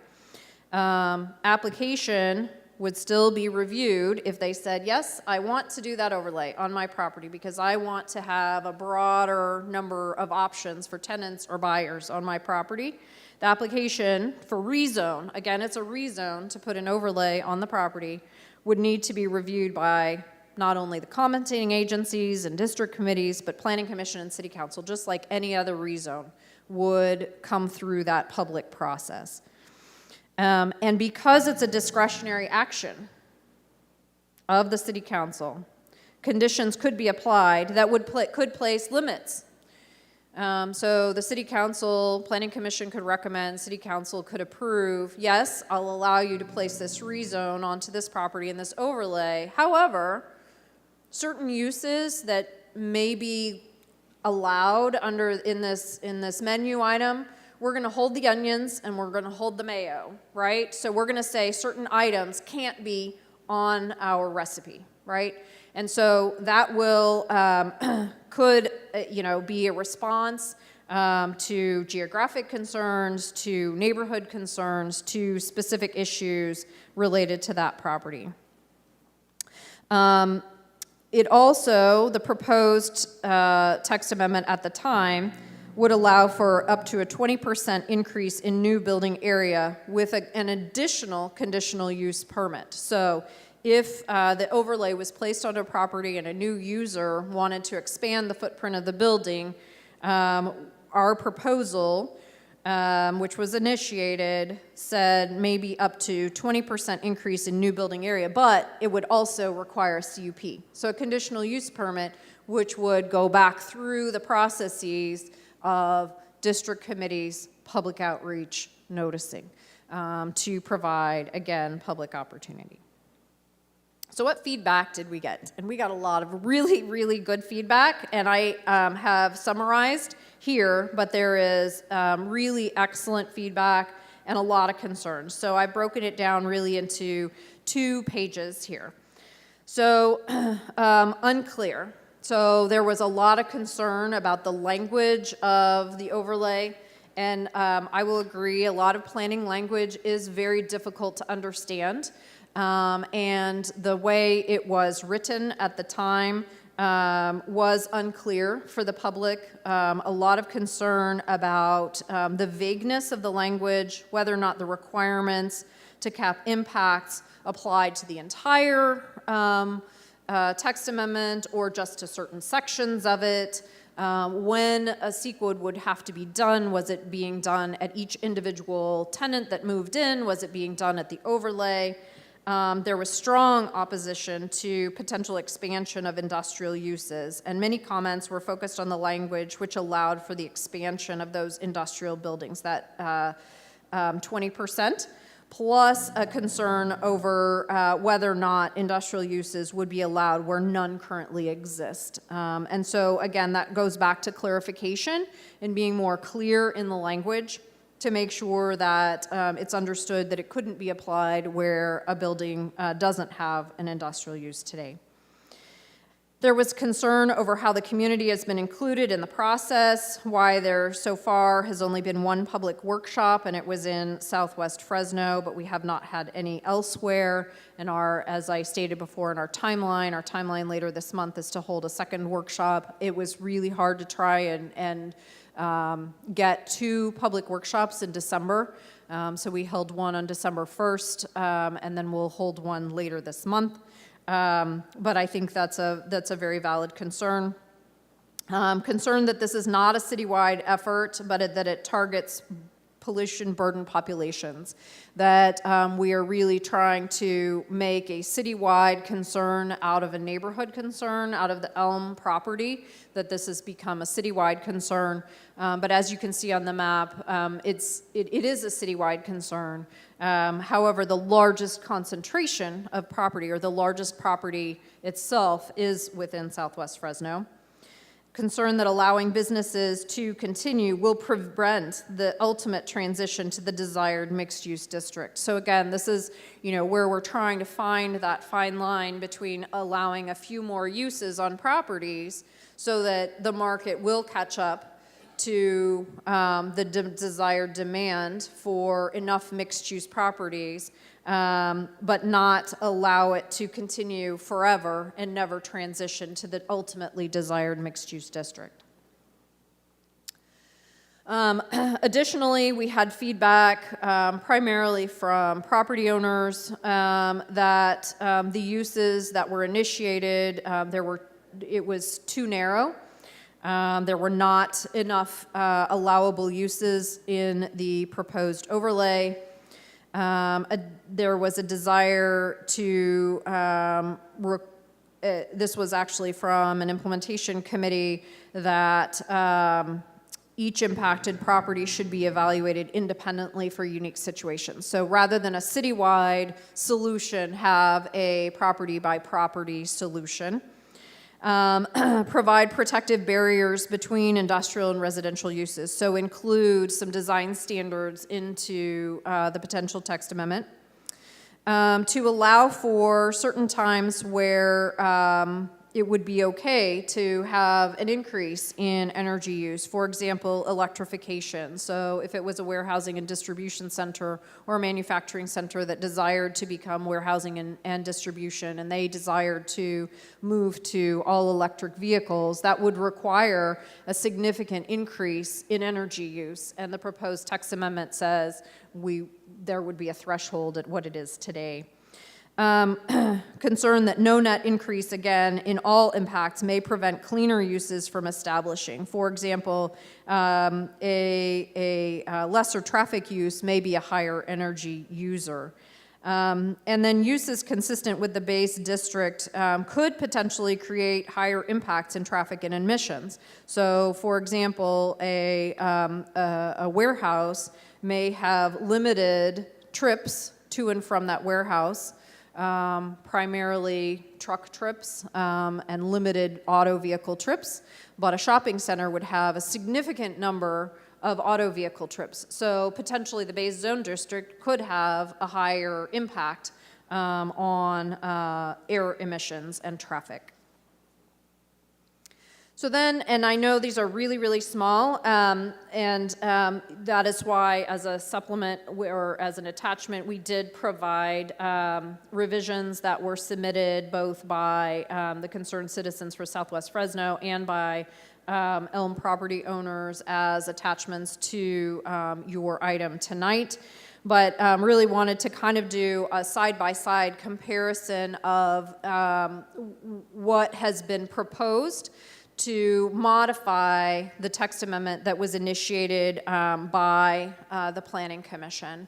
So initially, as you recall, there were very specific net reduction language, and the residents have proposed potentially new language to clarify the emissions to be criteria pollutants and greenhouse gas emissions rather than simply what was stated previously, and have actually added language potentially that potable water use and instead of recycled water use. So if there was an increase in water use, recycled water use rather than potable water use could be considered. And that an increase or a net increase in energy use could be considered if it was directly related to electrification of diesel trucks that serve the facility and yard equipment. So, you know, they really looked at the language and how potentially they could encourage electrification and reduction in impacts. The property owners really wanted to focus and provided language specifically related to the Clean Air Act, the San Joaquin Valley Air Pollution Control District standards, and ensuring these are what we would consider performance standards for a property. So very specific to not generating noise that would exceed current limitations in the municipal code, not adding to the current groundwater issues at the city that any new industrial use could not draw from the aquifer, but it would through the use of wells, but it would need to be connected to the city's water system. That any industrial use would acquire and maintain all of the stationary source permits that would be required both at the state air board level as well as the local level, applicable to not just the stationary sources, but the yard vehicles and trucks entering onto the project site. That new improvements to the buildings would conform to the California Green Building Standards, and that any user would fully comply with the California Accidental Release Prevention Program. So these are very specific, what we would consider performance standards, whereas the other is this is the threshold based on what's there today, and as long as the user is below that, it could be considered. Some of the business owner proposals centered around performance standards. Again, there were some recommendations on what was initiated as permitted uses. And these columns remain the same for the rest of this presentation or this section of the presentation. So the concerned citizens have recommended that major auto vehicle service and repair be moved from permitted to conditionally permitted, that general industrial move from permitted to conditionally permitted, research and development move to conditionally permitted, light fleet-based services move to conditionally permitted, utilities major move to conditionally permitted, and chemical and mineral storage move to conditionally permitted. And those were in our original draft under permitted uses. Some of the recommendations and suggestions that we heard from the property owners were to revise, to allow research and development to continue to be a permitted use under the potential text amendment, but to exclude chemical research and development that included research and development on chemicals. To revise general industrial to exclude certain categories, and those are listed in conditionally permitted section, and move chemical and mineral storage to conditionally permitted other than incidental storage. And incidental storage is not a use. So if you think about an office building or a warehouse building, you're going to have a certain number of chemicals on site related to cleaning and maintenance of the facility. And so their proposal here, where it was incidental or less than 5% of the premises, would certainly not be a primary use that would fall under any use classification. Under conditionally permitted uses, these recommendations were received. So both the concerned citizens and the Elm property owners recommended moving CRV recycling processing, and waste transfer facilities to not permitted uses. And as you recall, this followed a rezone of the northern 30 acres of the 92 acres, which contains a processing facility. So they both felt that this was no longer necessary. It could be necessary somewhere else in the city, but for this specific geographic area, this was their recommendation. The concerned citizens recommended adding research and development to conditionally permitted uses, but to exclude pharmaceutical, chemical, and biotechnology from that R&D. That's specifically related to concerns about releases within the community in particular, and to ensure public safety. The citizens also asked to add warehousing, storage, and distribution specifically related to chemical and mineral storage to conditionally permitted uses. That again was that particular piece, the chemical and mineral storage, was also a recommendation of the Elm property owners. They also would like to add, or had recommended adding, agricultural processing, specifically sorting, grading, and packing of fruits and vegetables, and exclude all subcategories. I did not list all the subcategories here. It is quite extensive, but it is in the definitions of the development code. But it includes some of the things that we had on non-permitted uses, such as cotton ginning, wineries, et cetera. And on not permitted uses, both concerned citizens and the Elm property owners recommended that we consider adding the 3 recycling center, processing facility, and waste transfer center to not permitted uses in addition to what was already there. Adding research and the concerned citizens, adding research and development, which does entail pharmaceutical, chemical, or biotechnology, to not permitted, and add major utilities. Hazardous waste facilities was also recommended by the Elm property owners, and major utilities as well. So you can see the comparison, and this is a very is specific to a geographic area. And so before we jump into feedback, I really wanted to talk about potential, in addition to any other feedback that you have on any of the drafts that you've seen, comments that I've provided you from feedback. There could be unique geographical allowances within the overlay. So if the Planning Commission did make a recommendation to the City Council, there could be areas where certain uses would not be permitted, or areas where certain uses would be conditionally permitted or have certain standards. And these could be based on geography, so where specifically it's located.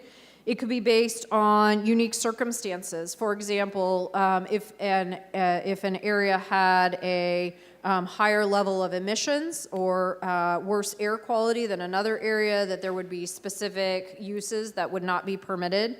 Or it could have additional thresholds for application. So in addition to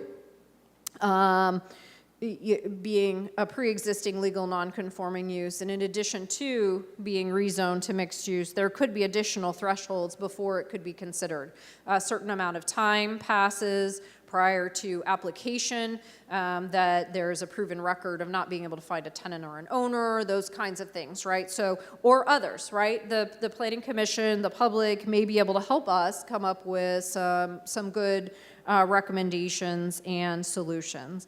So, and I promised a long workshop, so I hope I didn't disappoint there. But I do want to, I know this is a workshop and we're not going to take public comment tonight, and we will have opportunity in the future for public comment. But just based on last summer, what you've heard so far, feedback that you may have heard in other ways, I really want to just stop talking and let you either ask questions or have some conversation about thoughts on this process and on the potential use of an overlay. I think my only comment would be, I like the fact that we're allowing more flexibility, and the fact that we're going to have multiple checkpoints. Right, the ability for us to revisit this plan over and over again to make sure that we are doing what's best for the entire community itself. Do we have any other comments or questions from the commission? Just one initial question. So I know you mentioned that one of the concerns was that initially the overlay ordinance wasn't a citywide effort. As related to that, has there been concerns raised by property owners besides the Elm property owners about the need for such an overlay ordinance, an overlay option, in the same way that the Elm property owners have? Yeah, so we have actually run into a couple of situations where we have either denied a user or had to work with a user to come into conformance with the Bay Zone District. For example, a large distribution center would not have been permitted in mixed use, but essentially a megastore would. So making sure that we work with a potential user of a facility, an owner or a tenant.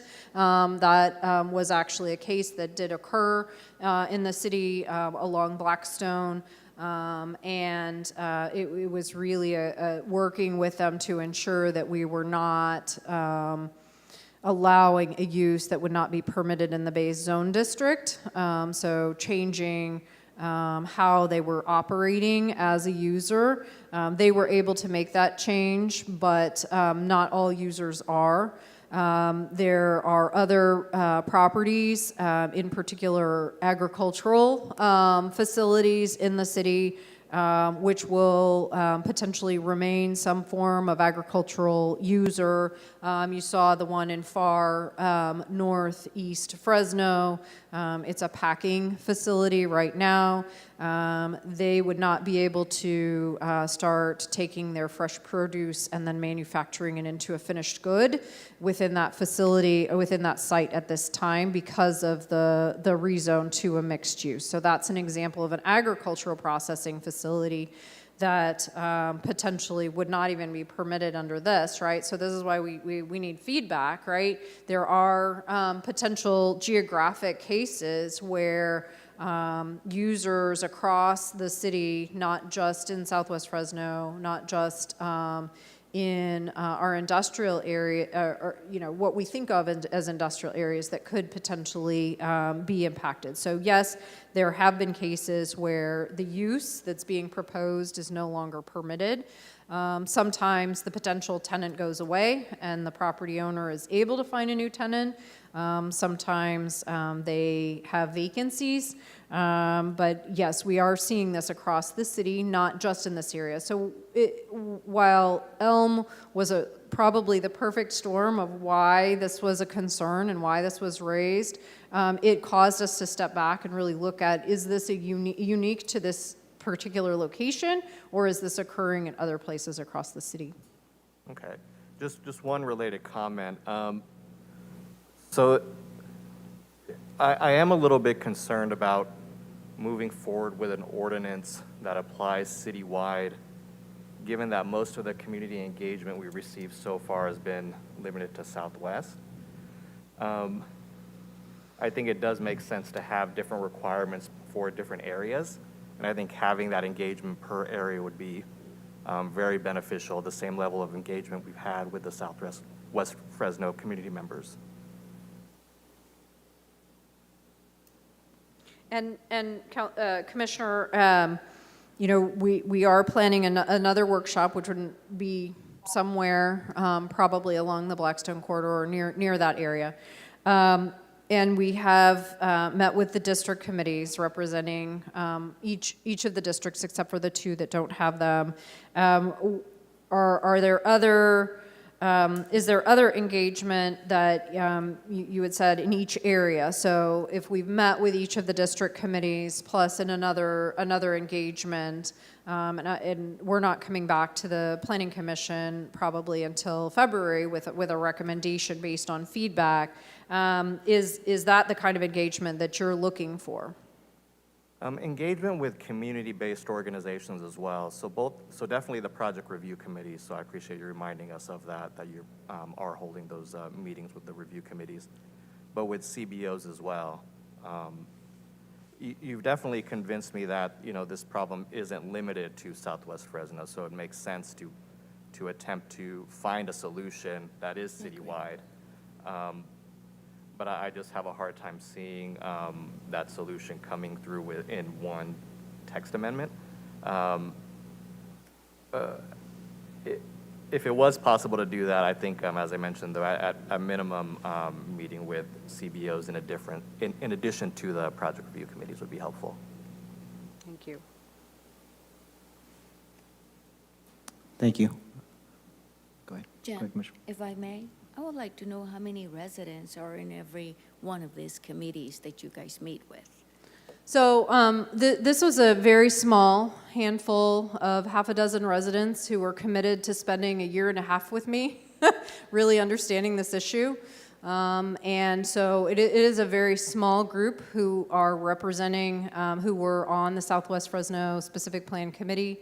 The Concerned Citizens of Southwest Fresno is an established group concerned. The Golden West Side Planning Committee has been around for a very long time, and they actually came to us. So we didn't reach out specifically and say, hey, will you help us? They came to us and said, we understand the challenge, and we want to be a part of the process of the language discussion because they were concerned about what could be.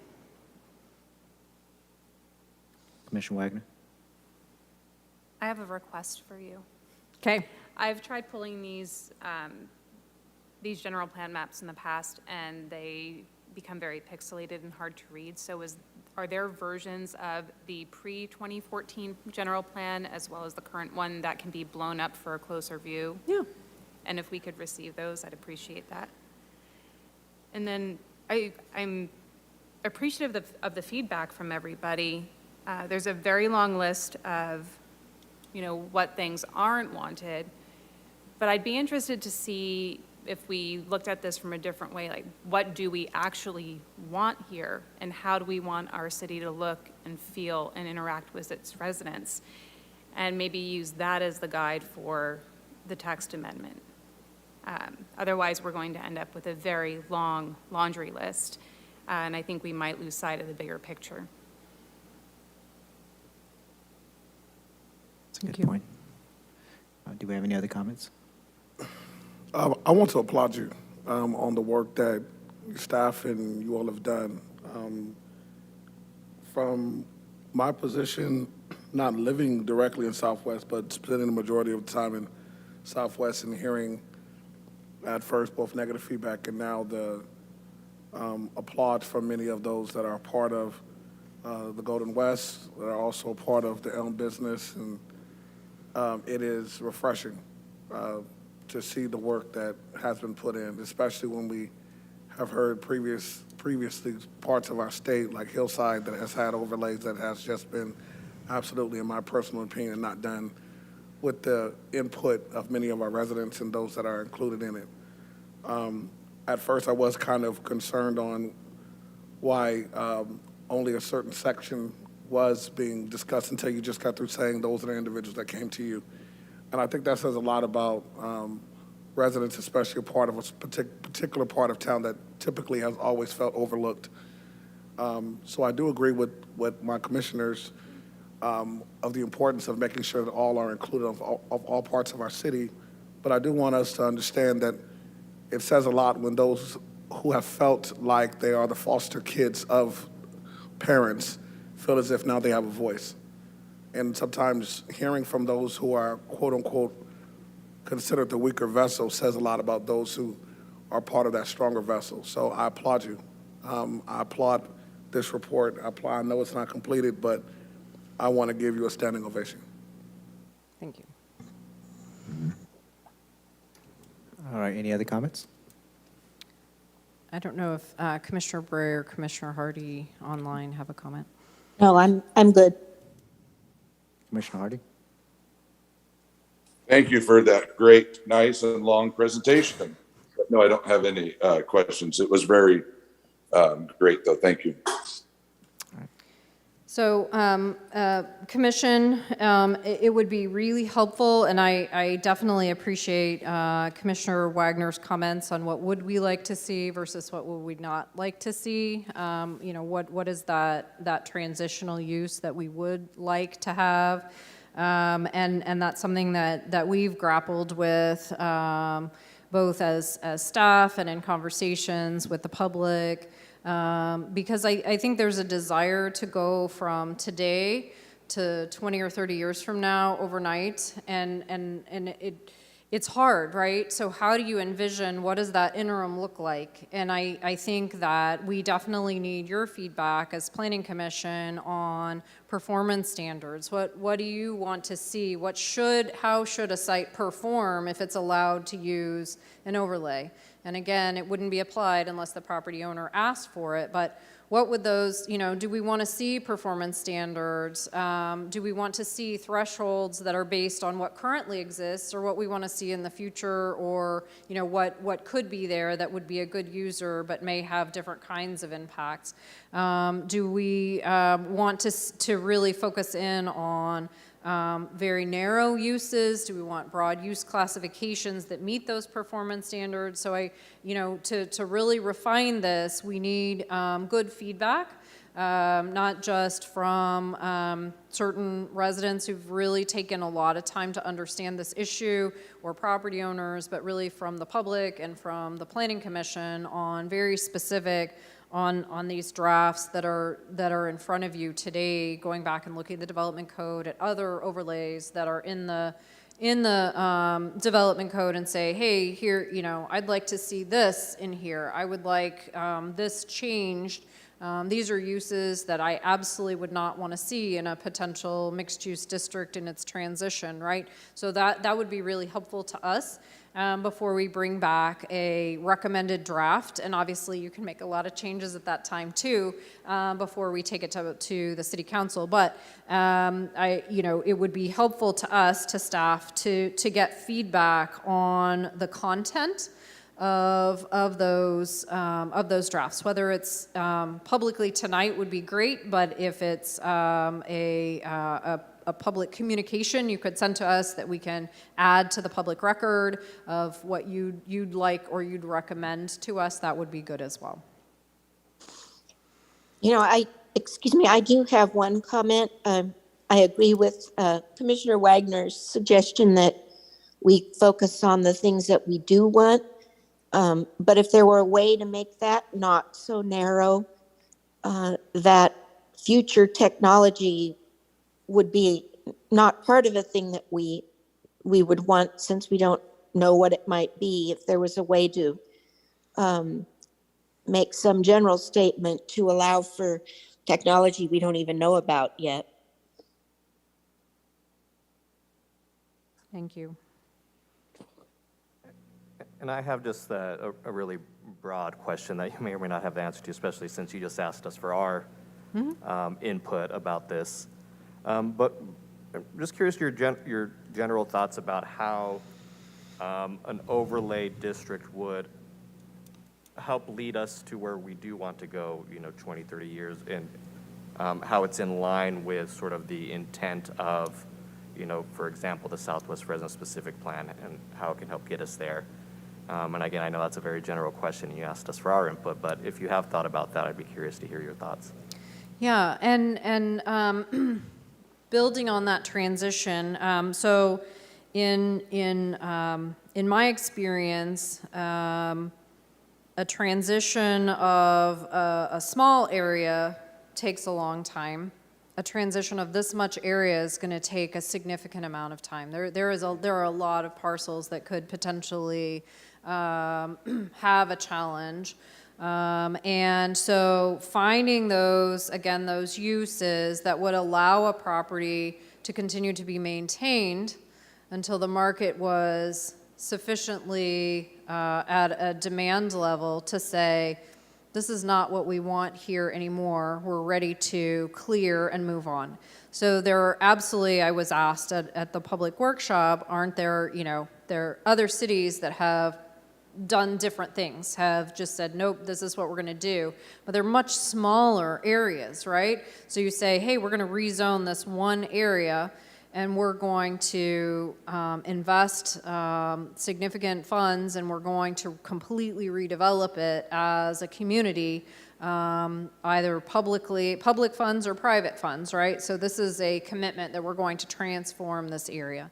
We certainly feel that along our bus rapid transit corridors, that transition will occur more quickly, that the demand will be there to transition some of the heavy auto repair shops that exist along the corridor that would not be permitted currently in mixed use, to something, a lighter electric vehicle maintenance, and then potentially, right? So a gradual transition to newer, lesser impactful uses as they, as the next generation comes through. So, 5, 10 years, each turnover would be a different user, a better or a less impactful user, right? So, that's kind of in my mind what I see happening as as demand for mixed-use product becomes higher in our community. We just have not seen in the last 9 years that transition to mixed use that we thought would happen overnight when we created the zone district. We said, oh, magic. We're going to wave a magic wand. We're going to color this all purple, and we're going to say, voila, you can be mixed use. And everyone was going to come to our door, right? And that didn't happen.